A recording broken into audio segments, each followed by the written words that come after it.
Azərbaycanda yanacaq qiymətlərinin artırılacağı ilə bağlı müzakirələr geniş vüsət alıb.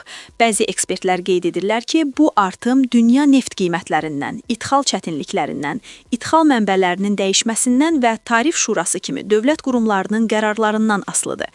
Ekspertlər ilin sonunda və yeni ildə yanacaq qiymətlərinin necə olacağı ilə bağlı fərqli proqnozlar səsləndirirlər. Bəs görəsən, Azərbaycanda 2026-cı il üçün yanacaq qiymətləri artırıla bilərmi? Yeni Sabah məlumat verir ki, mövzu ilə bağlı iqtisadçı Asif İbrahimov Konkret.az-a açıqlamasında qeyd edib ki, Azərbaycanda yanacaq da daxil olmaqla bütün strateji məhsulların qiymətlərini tənzimləyən orqan Tarif Şurasıdır. Yanacaq qiymətlərində istənilən dəyişiklik məhz bu qurumun qərarı əsasında həyata keçirilir.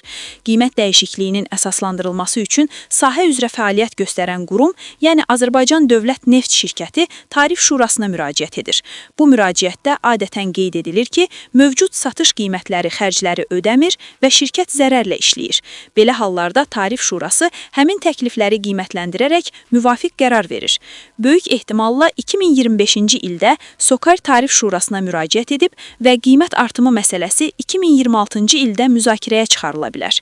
Bundan əlavə, vergi məcəlləsində yol vergisi ilə bağlı müəyyən dəyişikliklərin nəzərdə tutulduğu görünür. Bildiyiniz kimi, istənilən məhsul və ya xidmətin yekun qiyməti onun maya dəyəri və tətbiq olunan vergilər əsasında formalaşır.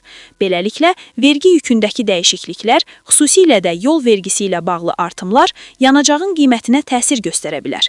İqtisadçının sözlərinə görə nəzərə almaq lazımdır ki, 95 markalı benzin Azərbaycanda istehsal edilmir və əsasən xaricdən, xüsusilə də Şərqi Avropa ölkələrindən və Rumıniyadan ithal edilir. Bu isə bizi ithal qiymətlərindən asılı vəziyyətə salır.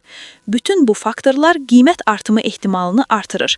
Ancaq yekun qərar yalnız Tarif Şurası tərəfindən qəbul olunur. Hazırki reallıqları və qanunvericilikdə nəzərdə tutulan dəyişiklikləri nəzərə aldıqda, demək olar ki, yaxın gələcəkdə yanacaq qiymətlərində artım ehtimalı yüksəkdir.